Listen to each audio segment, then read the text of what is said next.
Eu quero agradecer aqui a professora Regina, diretora da escola, e a professora Maria Clara, pela oportunidade de falar aqui sobre esse assunto, né? Eu estou aqui convidado para falar numa instituição que tem um representante de reconhecimento internacional sobre o assunto, que é a professora Maria Clara, né? Que tem assento aí na Organização Mundial de Saúde, justamente para debater as recomendações. Então, eu acho que vamos aqui fazer um debate de ideias, mas eu tenho certeza que esse é um assunto que muito discutido dentro da instituição.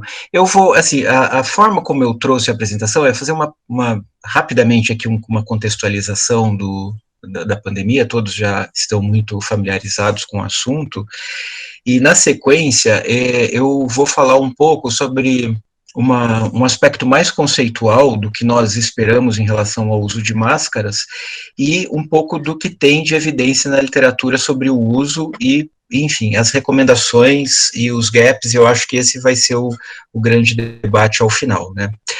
Bom, então, começando aqui, deixa eu sacar um ponteiro aqui todos estão já muito familiarizados com essa imagem do SARS-CoV-2, né,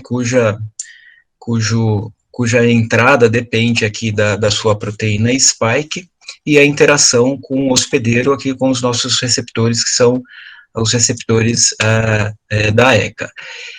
Então, essa é a forma como ele interage com o organismo humano. E de que maneira que ele chega lá, né? Então, de que maneira que ele se transmite, isso aqui é o cerne da nossa discussão. Olha, fundamentalmente, a maior evidência de que essa doença ela é transmitida por gotículas, né? Então, são gotículas pesadas, que elas não alcançam muito mais do que 1 metro, e que são contidas na saída, né? Quer dizer, o vírus, ele tem que sair sendo carreado por alguma partícula, e na maioria das vezes ele é carreado por uma partícula densa, pesada, e contida pela máscara cirúrgica simples. E a forma como fica no ambiente, quer dizer, se ele dentro do núcleo da gotícula, ele cai rapidamente pela gravidade. Se eventualmente ele é transmitido por um núcleo de aerosolização, ele pode pairar pelo ar e ter aí uma permanência, né, no ambiente aéreo por mais tempo, até algumas horas.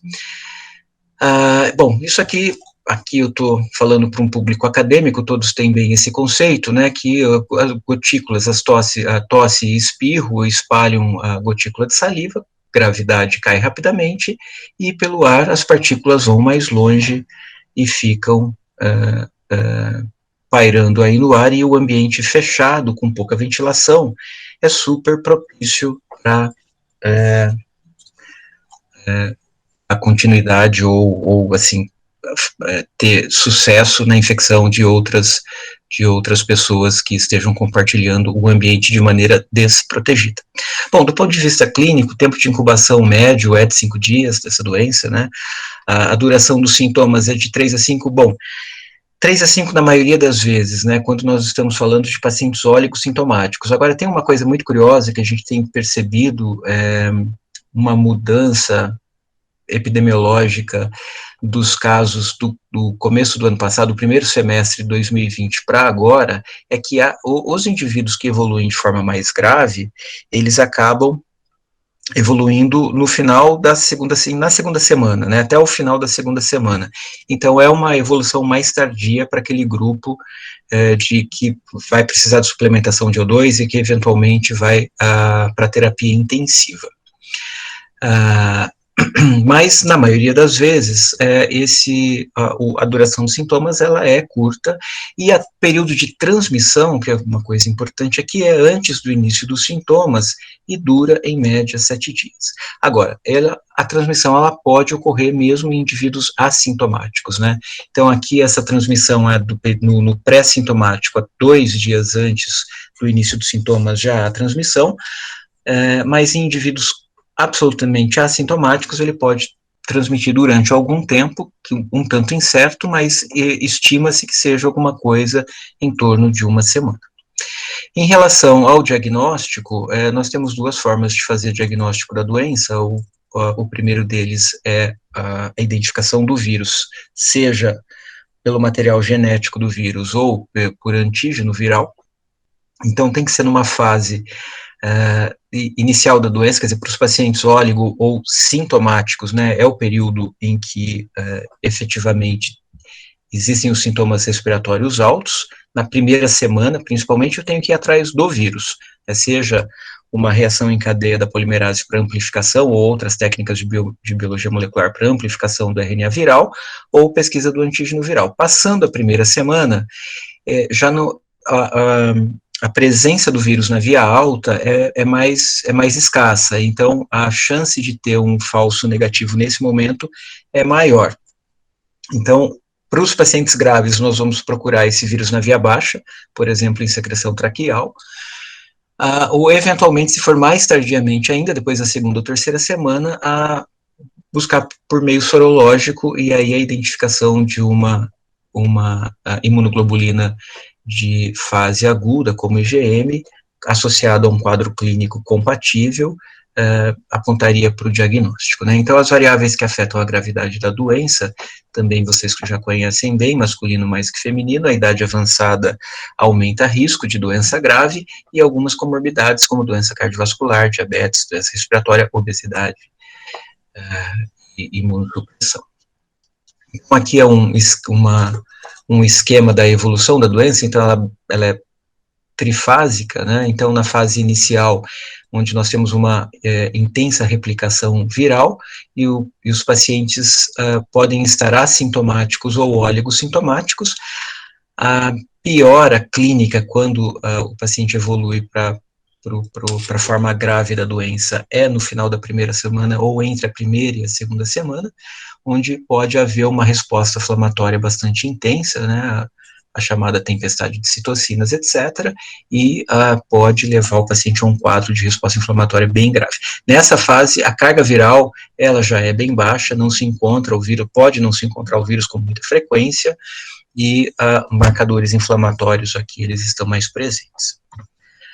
E aqui, então, o diagnóstico, ele segue essa lógica, como eu já comentei. Então, na fase inicial, aqui, no início dos sintomas, né, a partir do segundo dia, entre o segundo e o quarto dia do início dos sintomas, com elevação da carga viral, as técnicas de PCR ou detecção de antígenos são as mais importantes para fazer o diagnóstico, e ao final aqui da primeira semana, entre o final da primeira semana e o 10º dia, estas técnicas, elas identificam com mais dificuldade os testes sorológicos com marcadores de fase aguda e quadro compatível são mais importantes. Bom, e como nos proteger da doença?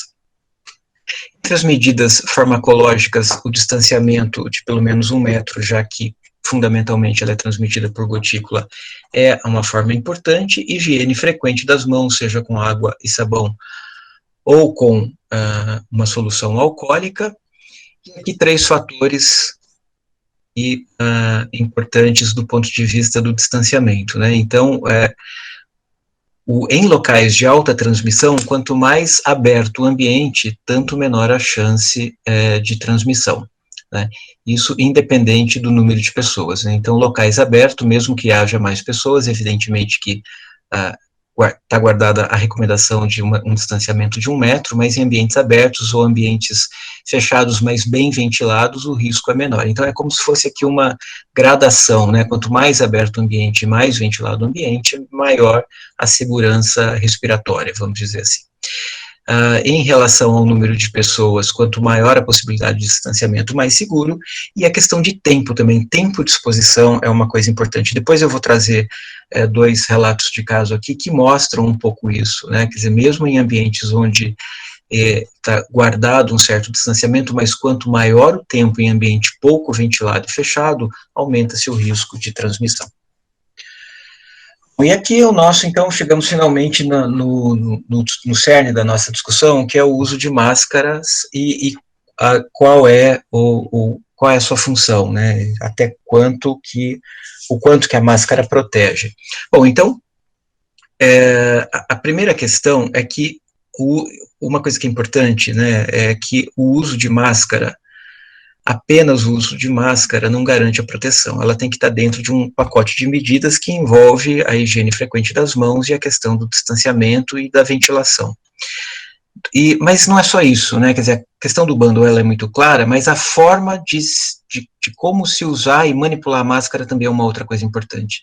Porque como eu tenho muita proximidade com mucosa, nariz, boca e olhos, a manipulação frequente da máscara com mãos contaminadas aumenta muito a chance de auto-inoculação. Então, esse é um aspecto importante. Então, quer dizer, não basta usar, mas tem que usar bem a máscara. Aqui, este é um slide que gentilmente cedido pela professora Maria Clara, inclusive, sobre as especificações técnicas.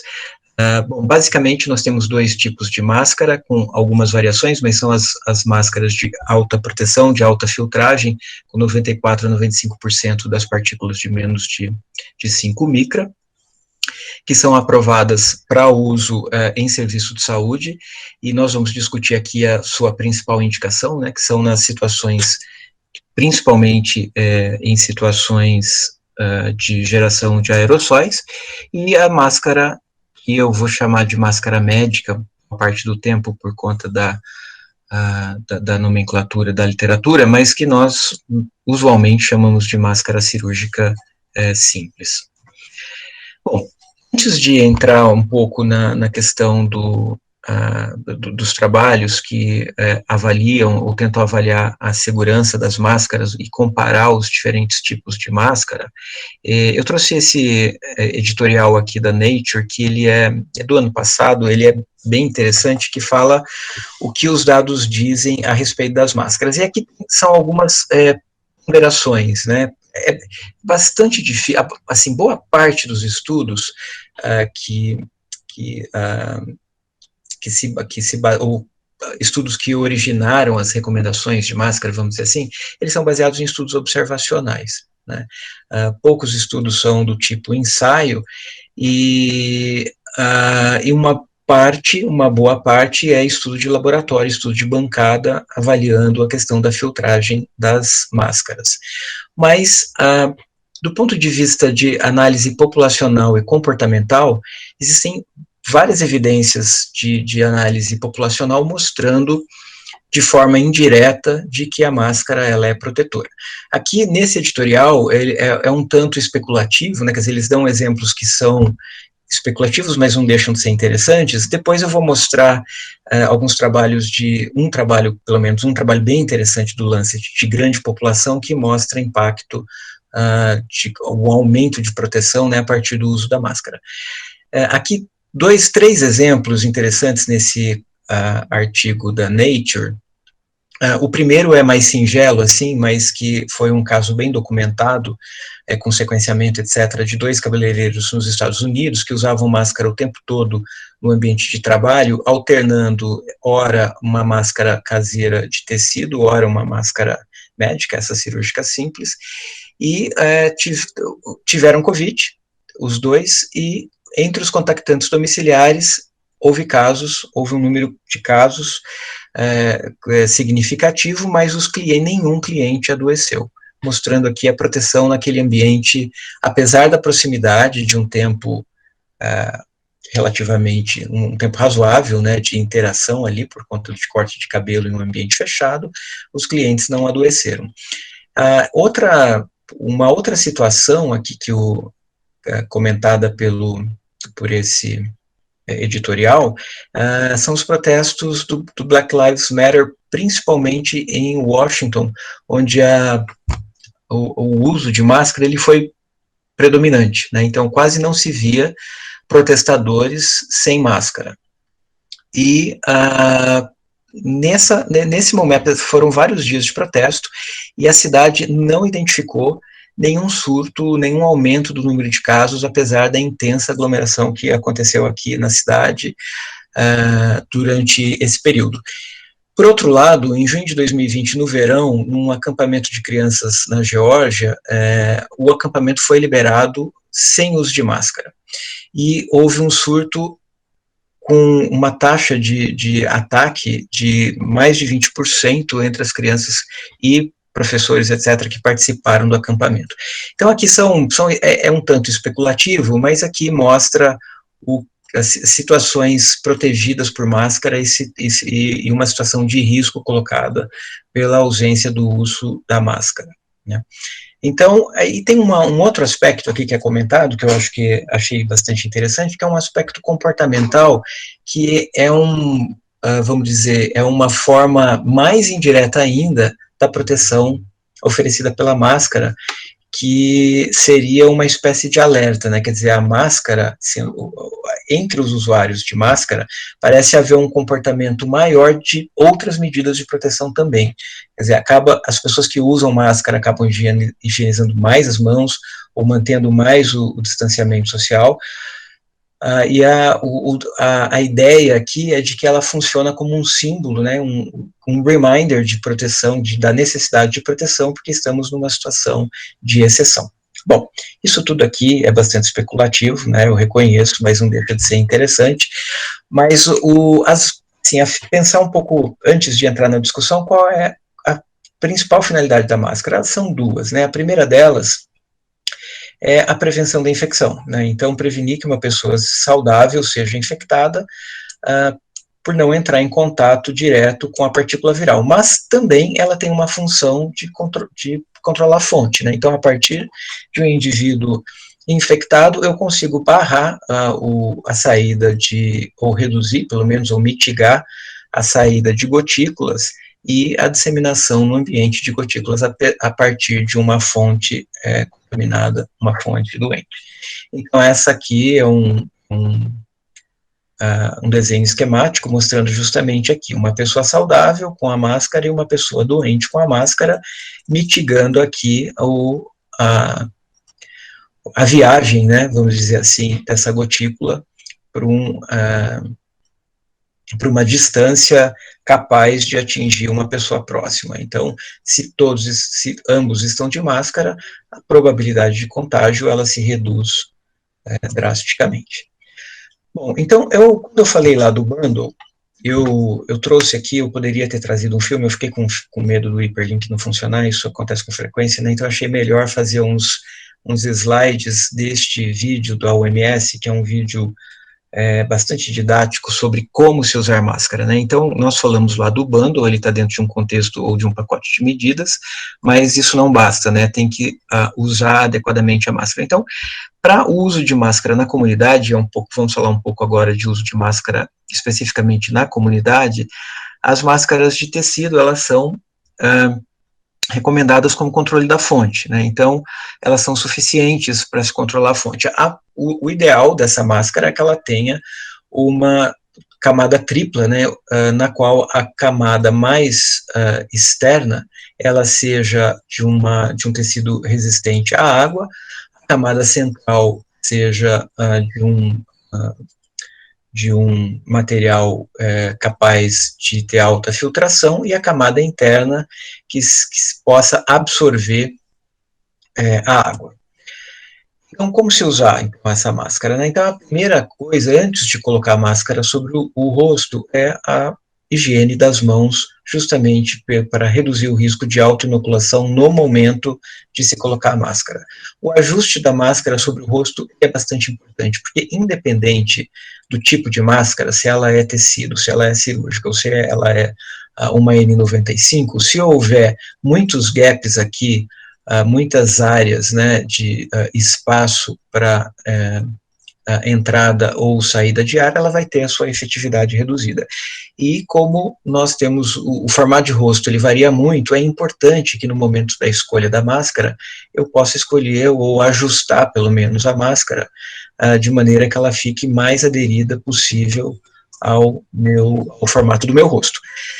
Uma outra coisa importante que é muito frequente, né, se assistir, às vezes é até meio aflitivo estar numa reunião e as pessoas estão lá de máscara, uma reunião presencial, e a pessoa não para de ajustar a máscara o tempo todo, tocando na parte externa da máscara, e essa é uma chance grande de se contaminar e depois de se auto-inocular. Então, não tocar a parte externa da máscara é uma outra recomendação importante, e no momento de se retirar a máscara, o mesmo cuidado para não se auto-inocular com as mãos sujas. Então, a higiene das mãos, remover sempre retirando a parte posterior às orelhas e não tocar a parte externa da máscara.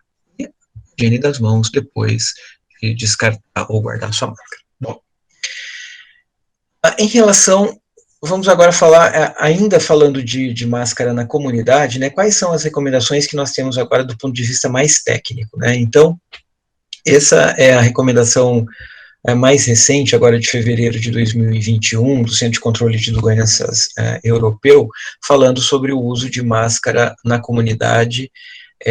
Isso aqui já é uma primeira atualização das recomendações que foram publicadas pelo SDC no ano passado, e acho que a primeira coisa é que ele reconhece essa questão da limitação dos estudos, né, maioria observacional e com uma dificuldade de avaliar o melhor tipo, em qual circunstância, etc. No entanto, faz algumas recomendações aqui que são bastante claras. A primeira delas é que o uso de máscaras médicas ou não médicas, ele está recomendado em ambientes fechados ou abertos com aglomerações, porque todas as evidências que nós temos até aqui, eles apontam no sentido de que ela seja protetora. Então, agora, independente de, nós estamos falando de comunidade, e não se pode fazer uma recomendação sobre médica ou não médica, porque a diferença ou a superioridade entre uma e outra, ela não tá estabelecida.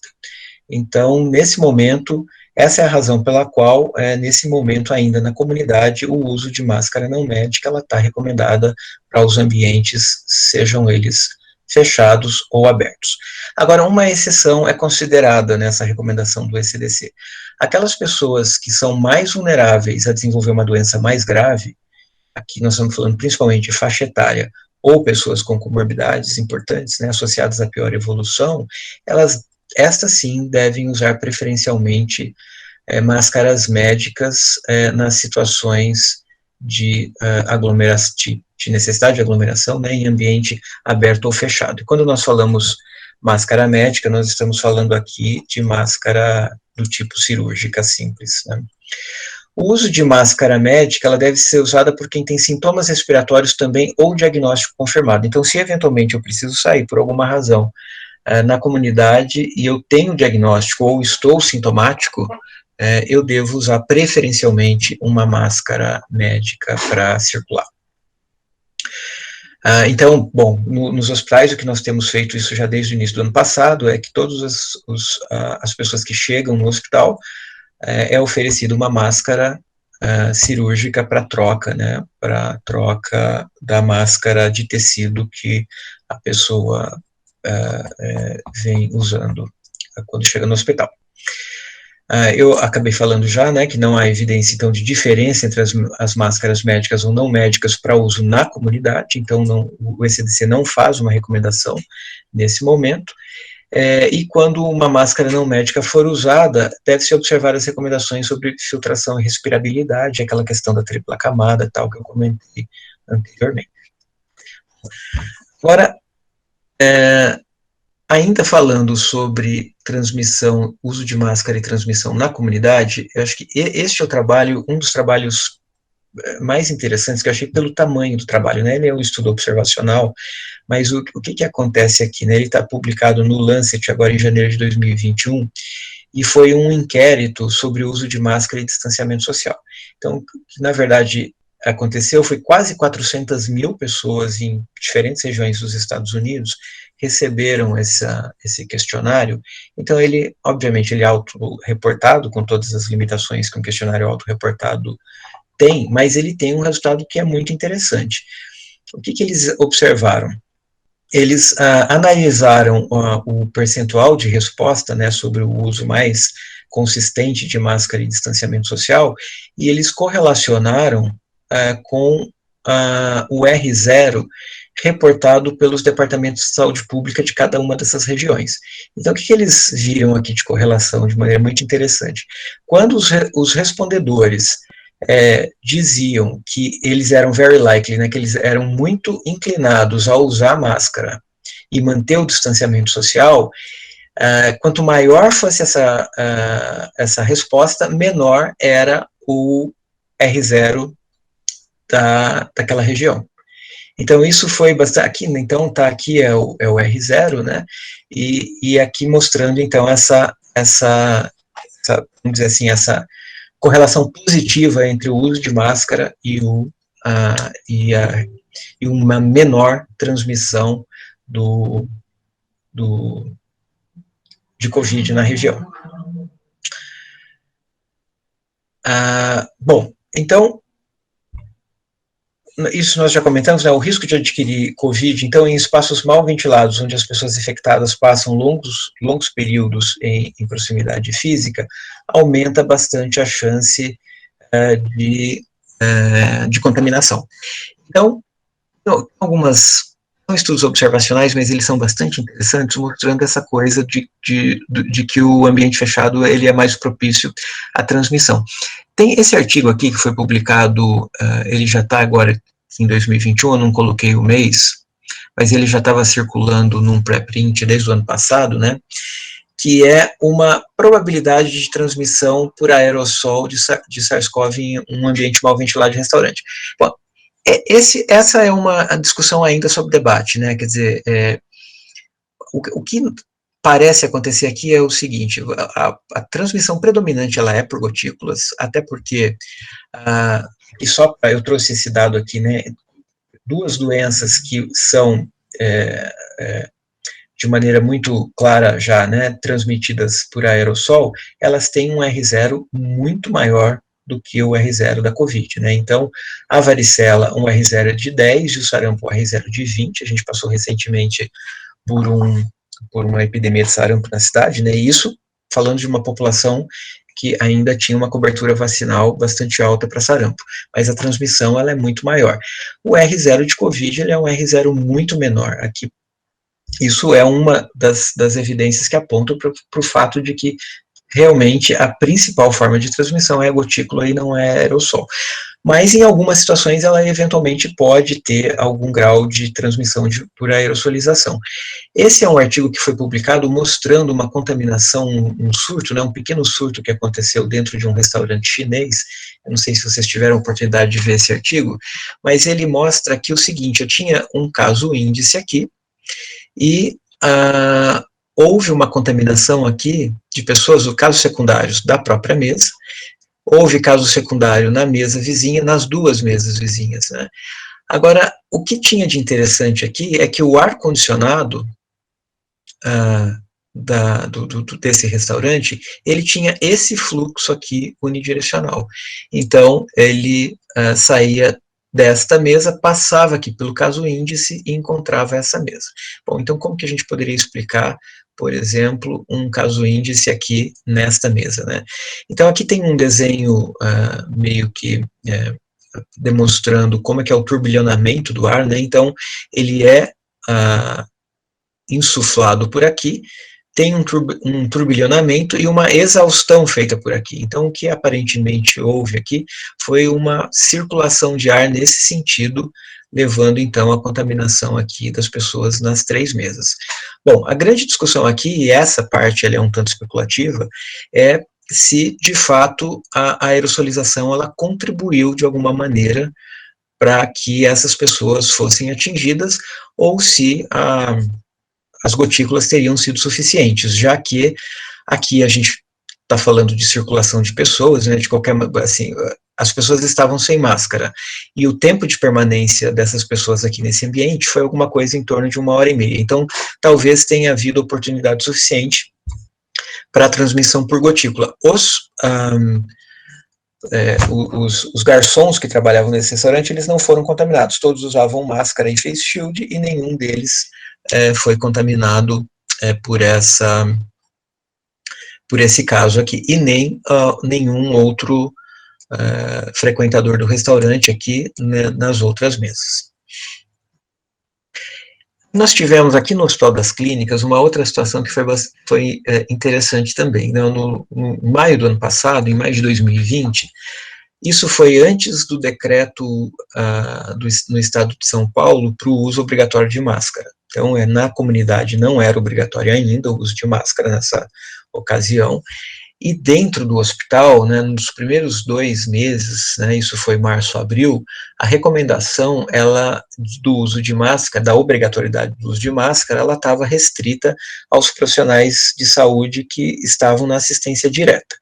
Os profissionais de áreas administrativas não tinham não tinham a obrigatoriedade do uso da máscara. E o que aconteceu aqui? Isso aqui é uma representação, uma planta baixa do nosso SAMI, e nós tivemos um caso aqui, que foi um caso índice, que estava aqui, né, ocupando essa posição, e a partir desse caso, nós tivemos vários casos secundários ao longo de mais ou menos 2 semanas. Esse aqui é o gráfico da incidência, né, de casos.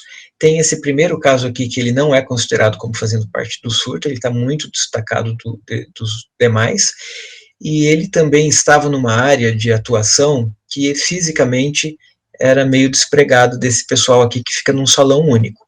Então, ele ficava aqui na parte do arquivo.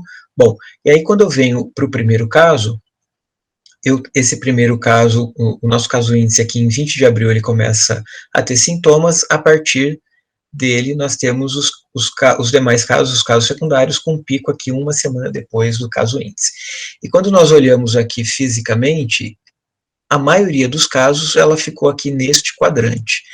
E como é que é? Infelizmente, eu não tenho uma foto aqui para mostrar do tridimensional, mas aqui eu estou falando de uma bancada. Esse círculo, ele representa a cadeira desse profissional, e aqui é uma bancada, né, essa parte é uma bancada em L, e a separação, quer dizer, não há separação, ou não havia, pelo menos naquela ocasião, até agora há, física entre este e este. Eu tenho uma divisória de 1 metro entre esta área e esta, mas eu não tenho entre as pessoas que estão aqui ocupando a mesma bancada. Então, houve uma transmissão aqui. O que nós imaginamos aqui é que o contato aqui próximo ao Lucas, a convivência aqui de 8 horas diárias, né, levou a oportunidade de pessoas sem máscara, levou a oportunidade de transmissão por gotícula entre os profissionais. E tem um outro aspecto aqui, que eles compartilhavam a área de café, né, então eles ficavam 8 horas por dia trabalhando aqui. Uma boa parte dessas pessoas se encontravam na área do café, e ao longo de 1 semana, praticamente todos que trabalhavam de maneira muito próxima estavam contaminados, e havia algumas contaminações aqui esporádicas, um pouco mais distante desse caso. Bom, a partir daqui, a medida de uso de máscara passou a ser obrigatória, evidentemente. Essa aqui era uma área de ar-condicionado, mas de janelas fechadas, então o ar-condicionado ele foi desligado e as janelas abertas, um pouco em função dessa publicação do estudo chinês, que já estava disponível num repositório pré-print, com a ideia aqui era que a insuflação e a exaustão, que poderia gerar um turbilhonamento semelhante, pudesse contribuir aqui, né, para esse tipo de transmissão. Bom, saindo um pouco agora da questão da comunidade e de áreas administrativas, falar um pouco do uso de máscara nos serviços de saúde. Então, esse é um trabalho, eu não botei aqui a data da publicação, né, mas ele é um trabalho que avaliou, tentou comparar as máscaras cirúrgicas ou N95, ou do tipo N95, né, durante a pandemia de Covid. Então, ele comparando as duas, ele fez uma revisão que não foi uma revisão exatamente sistemática, foi uma revisão narrativa, e ele encontrou 8 estudos que tinham efetivamente uma comparação entre um tipo de máscara e outro. 5 eram ensaios, 2 casos controle, uma coorte. Agora, assim, eu tentei não tentei as 3 telas que mostravam o resultado dos estudos, mas o que acontece é que, na maioria dos estudos, ele não conseguiu, de fato, encontrar uma diferença de proteção entre o uso de N95 ou de cirúrgica simples dentro dos ambientes hospitalares, né? Aqui, os ambientes eles foram diferentes, mas fundamentalmente eram enfermarias e UTIs de pacientes internados por síndrome respiratória aguda grave, a maioria confirmado por Covid. Então, eram 8 hospitais, e o número de hospitais é bastante grande na maioria dos estudos, né, 8, 15, 19, alguns deles são com cluster de randomizado, né, para uso de um tipo de máscara ou de outro. Em outros hospitais, uma unidade usava um tipo de máscara e outra unidade usava outro tipo, mas o fato é que os grupos comparadores, eles, na maioria das vezes, não mostrou diferença.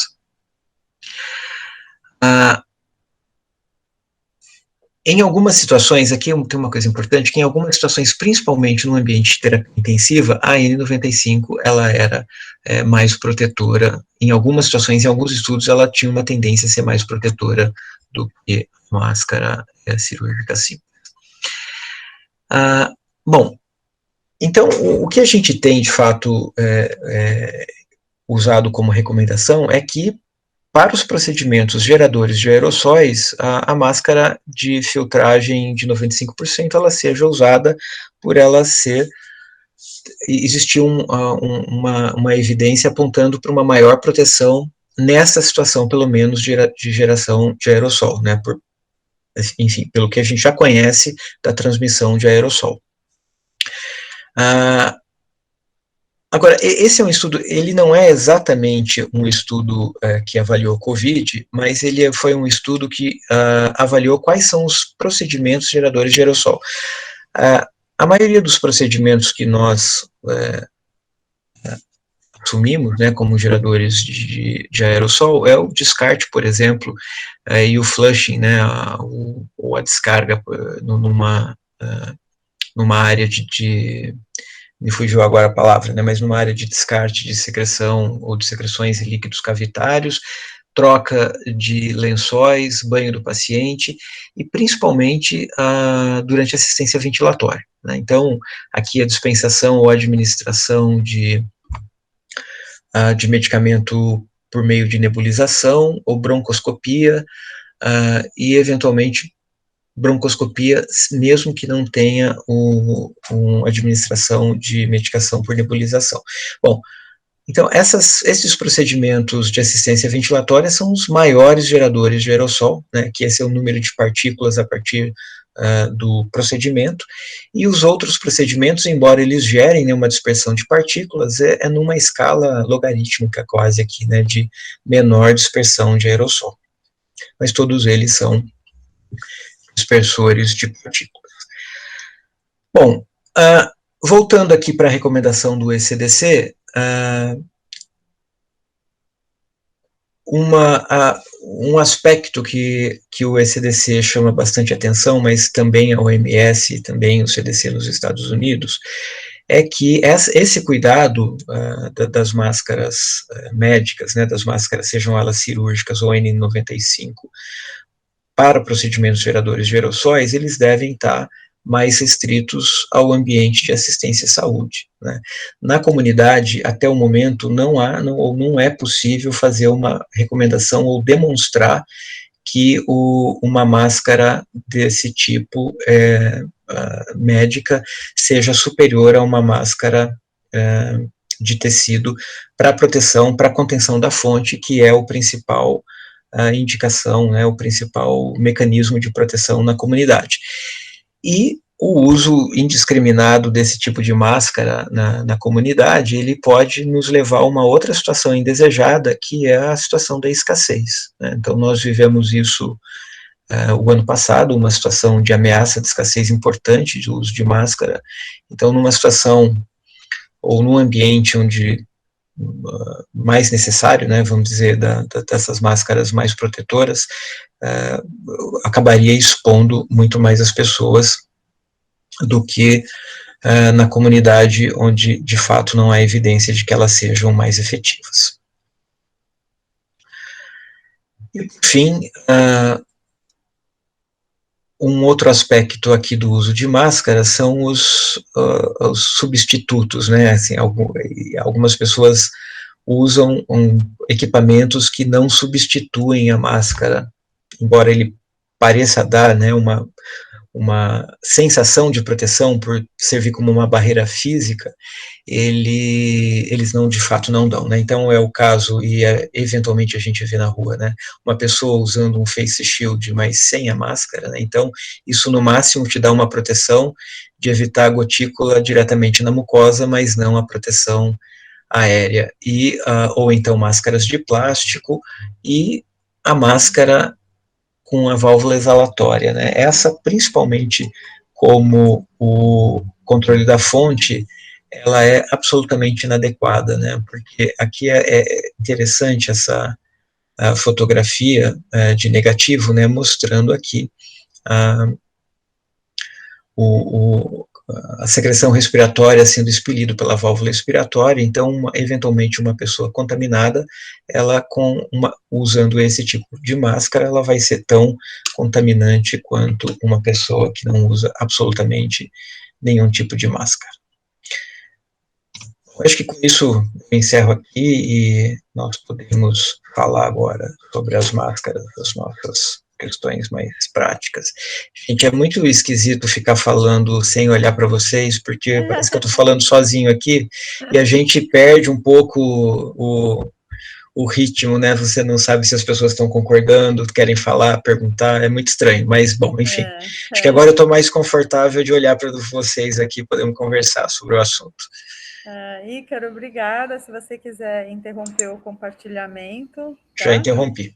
Beleza, muito bem. Eu também concordo com você que é muito melhor quando a gente está conseguindo ver as pessoas no vídeo, né?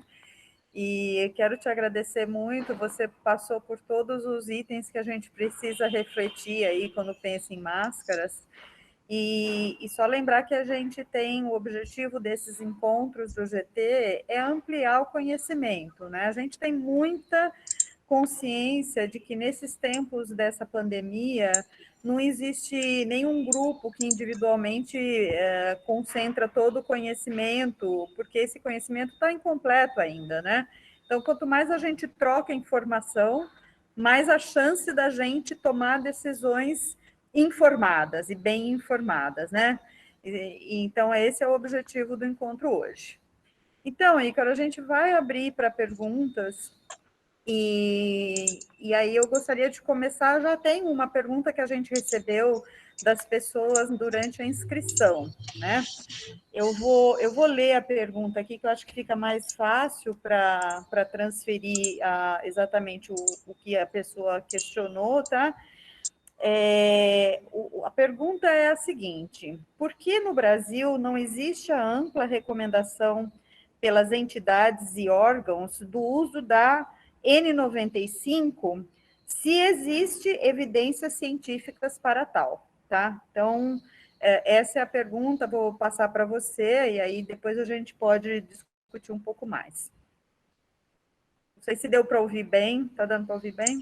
Não, deu sim. A gente vai respondendo pergunta a pergunta, é isso? Acho que é melhor, se você quiser, acho que fica mais fácil, porque pode essa resposta gerar uma outra pergunta também, claro, né? Tá. Olha, bom, é difícil. Eu não tomei assento em nenhuma dessas comitês, digamos assim, que discutiram as recomendações brasileiras. Eu não sei, talvez, Maria Clara, você até seja a pessoa mais indicada que eu para responder, porque você tem debatido isso no nível da Anvisa e no nível da OMS, inclusive, né? Eu, no máximo, posso especular bastante, né? Assim, isso é quase uma conversa de mesa de bar, mas eu acho que num primeiro, eu vou dar minha opinião, tá? Depois por favor, eu quero que você diga razões mais técnicas que podem ter sido discutidas em comitês, tá? Eu acho que num primeiro momento, assim, organizando a resposta, né? Acho que tem essa questão que nós colocamos aqui do ECDC, que, veja, é um update de fevereiro, e para algumas situações, e mesmo aquele trabalho que mostrou os comparadores, né, que vocês viram que foi uma revisão narrativa e que não foram muitos, não é uma evidência que sistematicamente demonstre que haja benefício. Então, lá atrás, lá no começo da pandemia, quando havia um risco de escassez muito grande e não se tinha muita certeza, talvez tenha se pensado, talvez tenha se ponderado a esse respeito.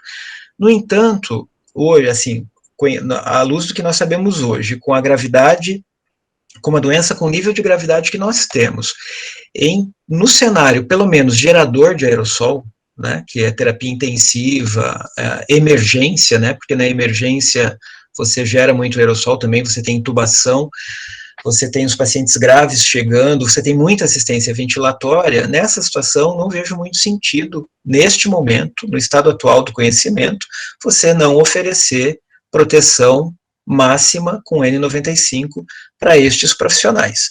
Dentro deste cenário, acho que aí tem outros, sei lá, tem outras situações em que é mais questionável o uso da N95, mas neste ambiente de assistência ventilatória, eu não vejo por que não. Agora, eu não sei dizer por que ela ainda não é amplamente recomendada, como alguém colocou aí. Né? Eu não sei se esse amplamente também está na cabeça da pessoa, amplamente, hospital inteiro e tal, né? Porque no hospital inteiro nós também não temos recomendado, né? Então, em ambientes onde não há assistência ventilatória, ambientes de enfermaria, por exemplo, a gente tem recomendado o uso de máscara cirúrgica simples. Maria Clara, você quer comentar? Quero sim, Ícaro, porque eu acho que é uma ótima oportunidade, inclusive para começar pelo conceito do que é evidência, né? Que eu acho que nunca se falou tanto essa palavra, pelo menos no Brasil, mas acho que no mundo inteiro, e nem todos conhecem o conceito de evidência. Evidência não é um artigo, ou dois artigos, ou três artigos, né? Acho que vários aqui que trabalham na escola e que trabalham com revisão sistemática sabem que é preciso ter um acúmulo de conhecimento para conseguir ter uma evidência definitiva. É preciso ter uma avaliação de qualidade dos artigos, porque tem muita coisa produzida que tem falhas metodológicas graves. E quando se trata de transmissão de doença, é preciso congregar estudos laboratoriais controlados com estudos epidemiológicos de vida real. Quando se trata de evidências em máscaras, existe uma profusão de artigos que são de ordem laboratorial e poucos artigos de ordem epidemiológica, e que fica difícil juntar as duas informações, porque você pode ter uma informação de diferentes qualidades de máscaras que não corresponde a uma efetiva proteção na prática, tá? Vamos colocar um exemplo simples, eu acho que todo mundo conhece bem.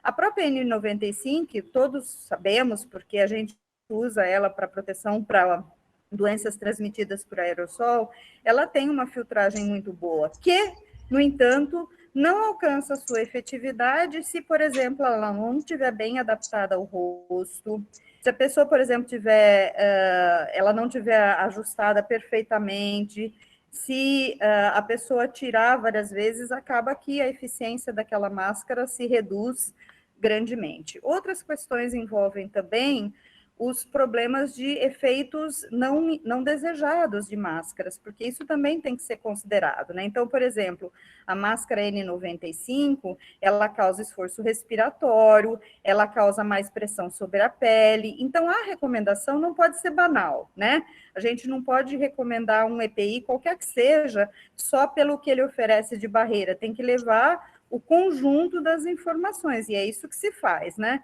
Só trazendo assim para o cotidiano. Todo mundo sabe que galocha protege muito mais o pé, nem por isso a gente recomenda sair de galocha toda vez que chove, né? Então, existem as indicações. Então, isso primeiro para explicar o que é evidência e o que é indicação.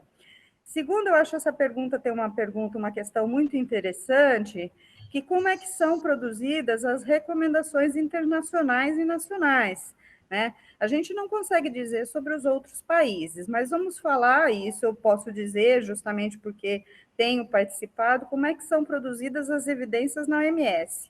Primeiramente, se faz uma revisão sistemática de literatura, onde são excluídos os artigos que não têm qualidade e são ponderados todos os elementos. Isso é a primeira coisa que se faz.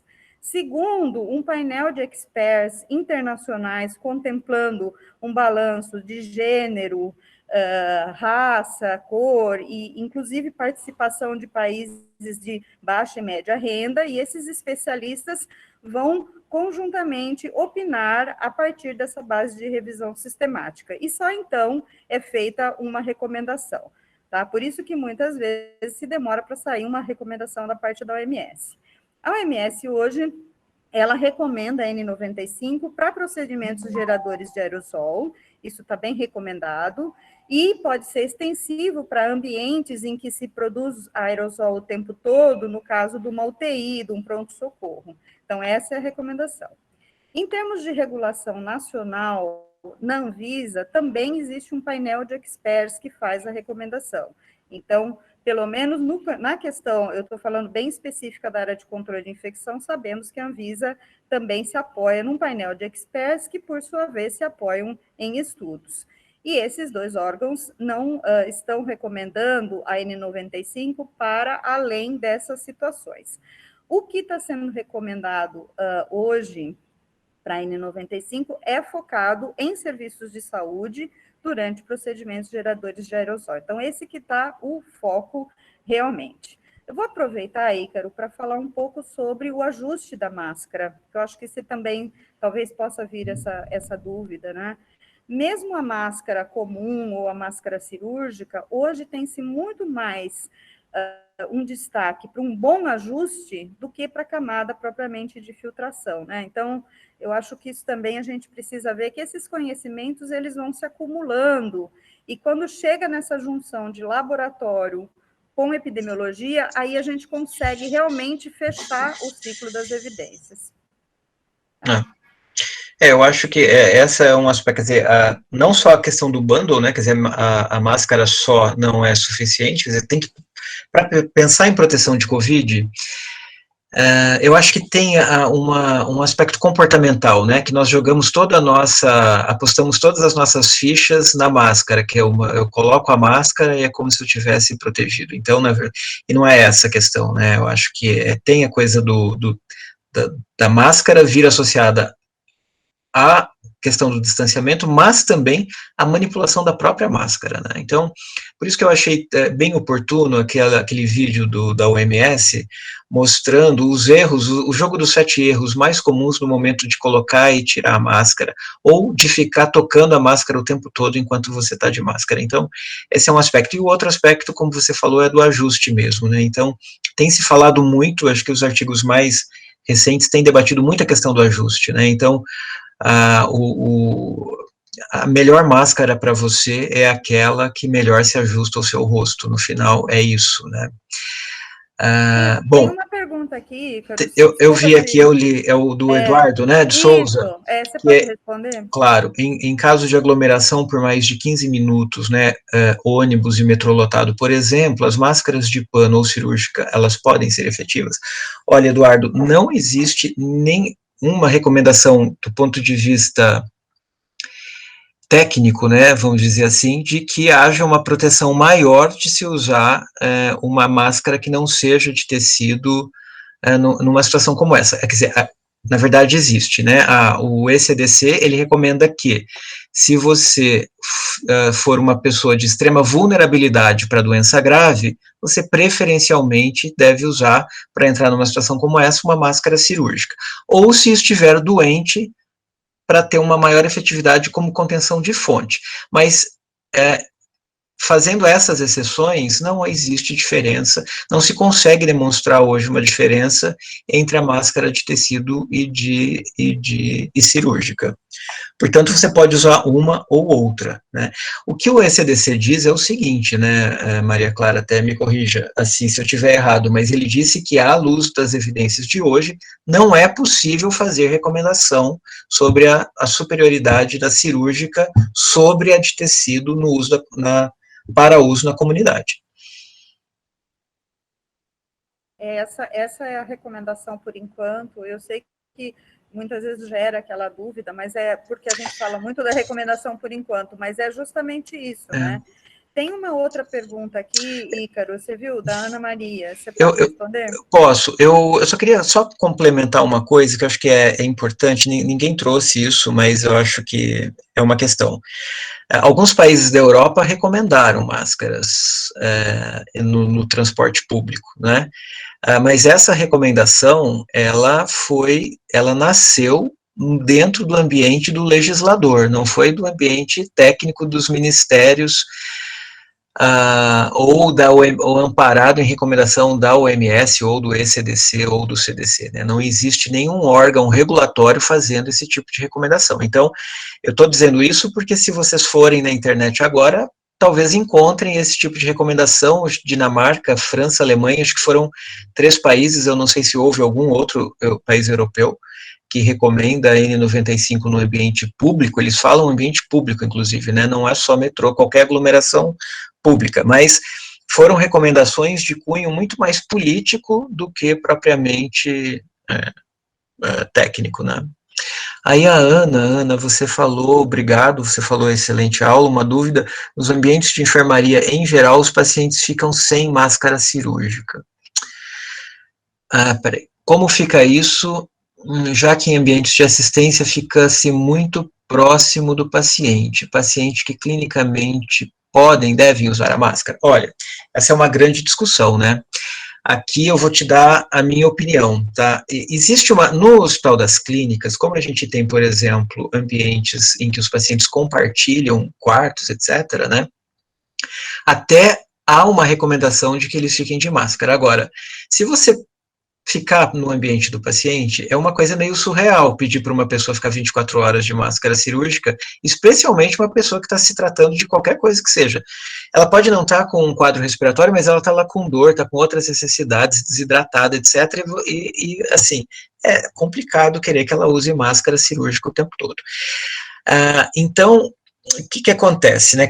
De que maneira você mitiga o risco? Porque a gente precisa mitigar o risco de alguma maneira, certo? Então, para o profissional de saúde, está claro, ele vai estar com EPI na hora de atender o teu doente. Para o colega que compartilha o quarto, que é o outro paciente, você tem a estratégia da testagem universal em quartos compartilhados, né? Então, o que o Hospital das Clínicas faz, por exemplo, é em toda internação clínica, o paciente, ao chegar, independente da sua queixa, né, ou da sua condição que gerou a internação, ele é testado para COVID. Então, ele faz um PCR. A gente sabe que o PCR, para um assintomático, tem uma sensibilidade baixa. Então, se ele estiver pré-sintomático, é possível que ele tenha um falso negativo e que desenvolva sintomas. Então, de que maneira que nós combinamos? Nós combinamos 2 estratégias. A primeira é testá-lo antes dele subir e compartilhar o quarto com uma outra pessoa também negativa. Mas ainda que ele suba testado e seja negativo, diariamente o enfermeiro assistente faz uma anamnese simples sobre sintomas respiratórios e nós estabelecemos uma notificação negativa de sintomáticos respiratórios. Então, a enfermeira da unidade tem que diariamente dizer, olha, hoje eu olhei todos os meus 20 pacientes e ninguém tinha sintoma respiratório. Porque qual é a ideia aqui? No momento em que eu surpreendo alguém que fez sintoma respiratório, ele é testado, isolado, e eu coloco em quarentena aqueles contactantes mais próximos até que eu defina a situação, se era Covid, se não era. Se for Covid, os contactantes próximos ficam por pelo menos 7 dias em quarentena, porque eles podem abrir o quadro. Então são situações de mitigação que eu acho que elas são mais racionais do que pedir para o cidadão ficar com máscara 24 horas por dia. Ícaro, eu acho também que é bom a gente resgatar, aproveitar do que você está falando aí, resgatar que a gente, toda a vida na área de saúde, e a gente cuida de pacientes que têm doenças transmitidas tanto por aerossol, quanto por gotículas, ou até gotículas e contato, aerossol e contato, né? Então, subitamente a gente passou a ter essa preocupação, mas se a gente for lembrar, a gente sempre cuidou de pacientes de meningite, de adenovírus, no qual a proteção, o EPI, estava com o profissional da saúde, né? A situação de transporte do paciente para fora do quarto, a gente sempre colocou uma máscara no paciente. mas isso não era uma coisa preconizada do paciente ficar o tempo todo com máscara. Então, o profissional, ele vai sim usar os EPIs, ele vai fazer higiene de mãos, e claro, quando ele está cuidando, ele não vai tocar a própria face, porque isso faz parte já de uma medida que não é só para SARS-CoV, só para COVID, é para meningite, é para varicela, é para vírus sincicial respiratório e outras doenças que transmitem por via respiratória e ou também doenças que transmitem por via respiratória e contato, né? Então, só para a gente resgatar coisas que a gente já fazia e que não muda a lógica, tá? A lógica se mantém. Tem mais pergunta aqui no chat, acho que a gente tem uns minutinhos, a gente está no teto, mas acho que dá, né, Ícaro? Podemos, claro, com certeza. Enviei pelo formulário, mas no ensino de habilidades técnicas com um grupo de estudantes de enfermagem, às vezes precisamos estar a menos de 1 metro de distância para possibilitar o aprendizado em laboratório, e cada sessão dura em média 2 horas. O facilitador coordenando as sessões. O ambiente formal ventilado é indicado o uso de qual tipo de máscara? Olha, aqui, bom, vocês estão dentro da escola ou vocês estão dentro do hospital universitário? Está dentro da escola, Ícaro. É a simulação como se a gente estivesse cuidando do paciente, só que ao invés do paciente é um boneco, tá? Uhum. Então, na verdade, a pergunta é assim, a preocupação entre máscara cirúrgica ou máscara N95. Foi a Érica que perguntou, né, Érica? Se você quiser aproveitar, ligar o microfone aí e esclarecer melhor essa sua dúvida. Sim, é isso. Os laboratórios, boa tarde, ótima aula.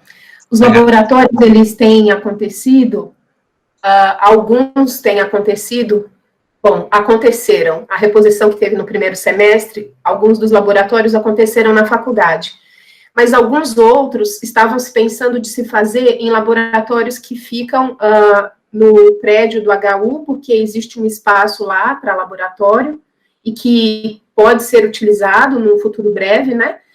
E, enfim, quaisquer outros espaços que agregam os estudantes para essa fase em que estamos, né? De reposição de laboratório. Isso é um ponto que pode ser útil para o planejamento das atividades, né? Então, por isso que eu fiz essa pergunta.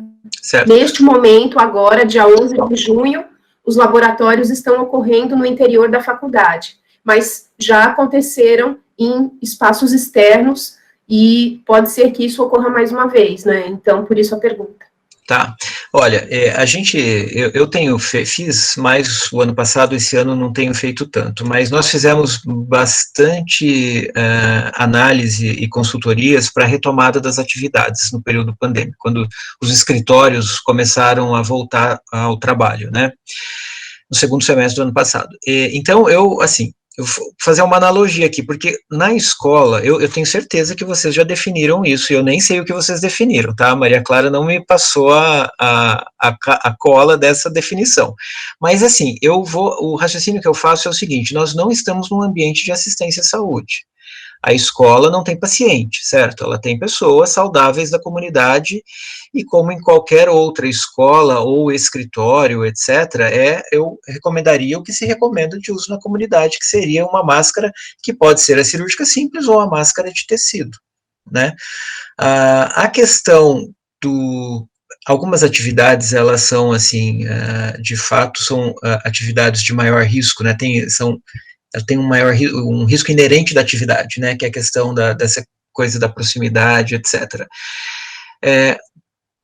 O ideal é que as atividades sejam adaptadas a ambientes o mais ventilado possível, né? Então, assim, realmente, olha, eu estou aqui no HC e a gente tem atividade com os residentes que elas estão retomadas. Nós nos encontramos, fazemos seminários, ficamos lá 1 hora debatendo, etc. No HC eu uso cirúrgica por razões óbvias, eu estou dentro do ambiente de assistência, dentro do hospital a gente não pode usar outro tipo de máscara. Mas a gente não se fecha mais em sala.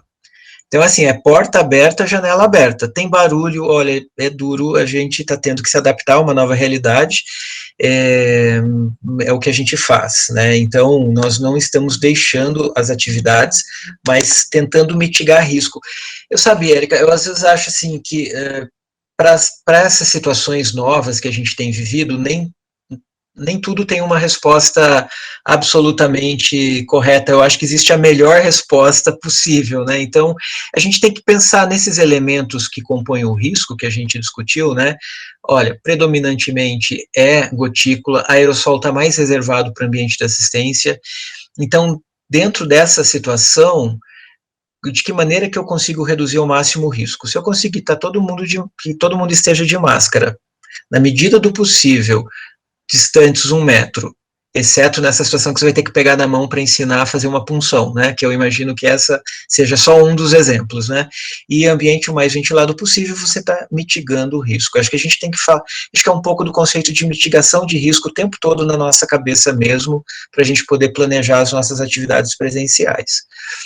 Eu sei que essa não é a resposta receita, né, que a gente mais gosta de receber, mas eu acho que é um pouco isso que a gente tem que estar o tempo todo pensando mesmo, na mitigação de risco. Não sei se vocês concordam, pensam diferente. Ícaro, eu acho que assim, do meu ponto de vista, acho que a gente está o tempo todo fazendo esse equilíbrio, pensando o máximo risco é lá no hospital, entubando o paciente, aspirando o paciente, né? Senão a gente fica muito achando que tudo é risco ou nada é risco, tem que ir hierarquizando. Eu sei que tem a Sofia, parece que está com a mão levantada, aqui na minha tela eu não consegui ver, mas como o Eduardo colocou isso, talvez ela queira falar pelo microfone. Só vamos concentrar um pouquinho, porque eu acho que o Ícaro tem compromisso e a gente já bateu o teto do horário, apesar que a gente ficaria muito aqui com você, Ícaro, mas nós não vamos te interditar. Posso passar para a Sofia? Sofia, você liga o seu microfone e faz a pergunta, por favor? Faço sim. Boa tarde, pessoal. Boa tarde, Ícaro. Gostei muito da aula. Sofia. Eu sou Sofia, sou aluna do 4º ano de enfermagem.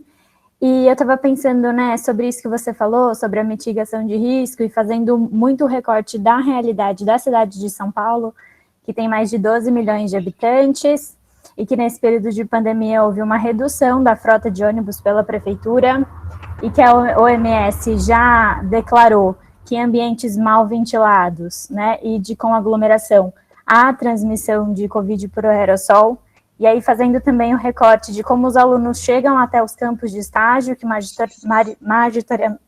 majoritariamente é por transporte público, e o tempo médio que a gente fica nesses espaços é de 1 hora, 1h30 até 2 horas, né, se você pensar em ida e volta, esse número dobra. E aí também pensando que na população é muito difícil fazer esse controle, né, de uso de EPI.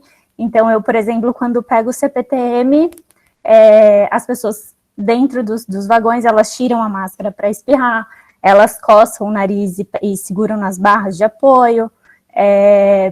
Enfim, é um ambiente extremamente propício para a transmissão de Covid. E aí eu fico pensando se dentro desse recorte, dessa realidade dos estudantes, né, de pegarem transporte público e estarem expostos a esse tipo de risco, se não seria uma opção de prevenção de riscos fazer o uso da PFF2 e da N95 nesses ambientes também? Olha, Sofia, de fato, eu não sei se isso é o que vai resolver o problema de aumento de risco de transmissão. É uma situação complexa, de fato, né, você reduzir transporte público e você aumentar a aglomeração, né, isso vai até um pouco contra o discurso de investimento em políticas protetoras, né. Mas, diante de tudo que a gente discutiu aqui, você viu que, de fato, para essa situação de comunidade, não existe... A gente está discutindo se existe diferença entre a cirúrgica simples e o tecido na comunidade, né? Eu acho que, realmente, pensar em N95...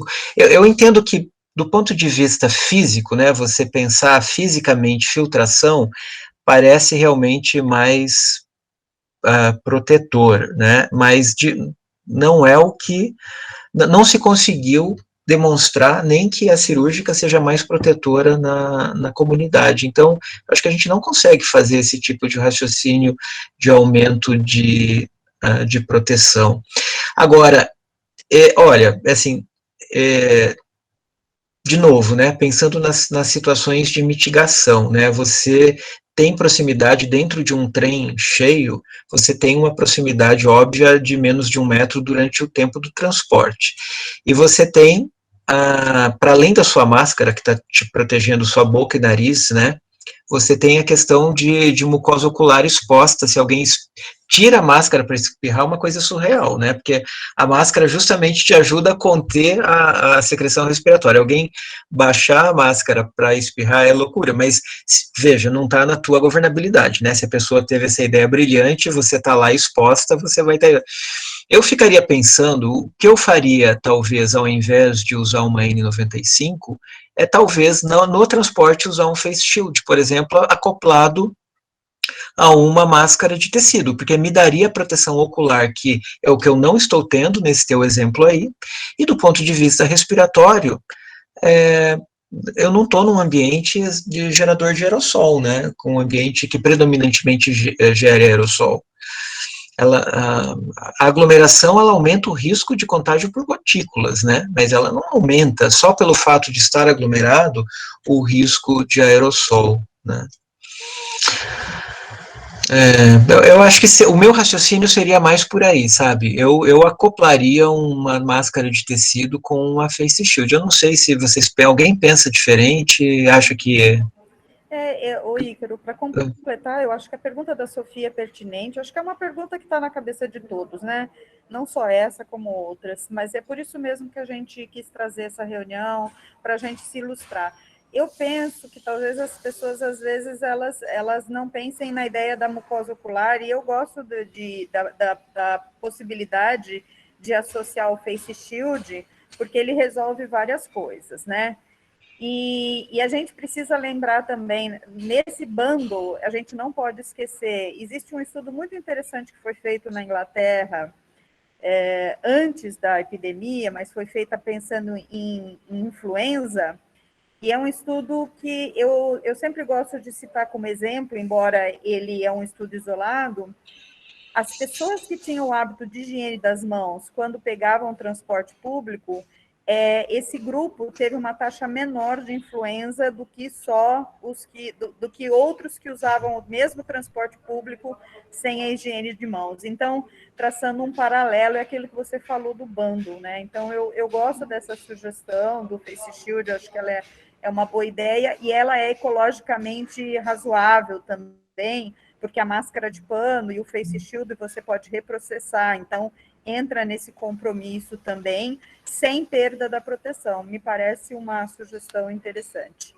Eu estou um pouco preocupada com o horário, Ícaro, porque eu sei que você tem os seus compromissos, você foi muito gentil em atender a nossa agenda, assim, de última hora a gente pediu e você atendeu, mas eu acho que a gente precisaria dar uma fechadinha. Não sei se tem, talvez, Regina, você quer fazer alguma consideração? Eu quero sim, Maria Clara, eu queria só... nós tínhamos ensaiado aí uma recepção, né, que a Maria Clara estava no percurso, então, Ícaro, só queria te agradecer imensamente, acho que foi brilhante, e muito temporal para a gente, se é que eu posso dizer assim, né, então nós estamos tentando entender aí esses riscos e as prevenções possíveis, então foi muito bom de verdade, e foi, como Maria Clara disse, uma gentileza sua nos atender de última hora nesse horário corrido aí da hora do almoço.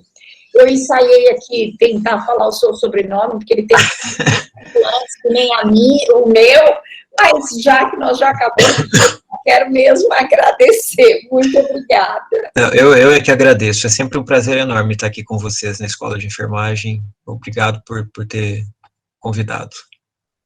Obrigado, pessoal.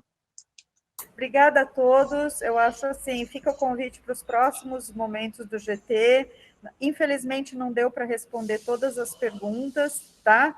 Mas a gente vai continuar fazendo novos encontros e aí mantendo todo mundo atualizado, trazendo sempre o máximo possível o que tem de mais atualizado aí e para evitar também as fake news. Pessoal, obrigada. Mais uma vez, obrigada, Ícaro. Obrigado. E até o próximo. Até a próxima, pessoal. Tchau, tchau.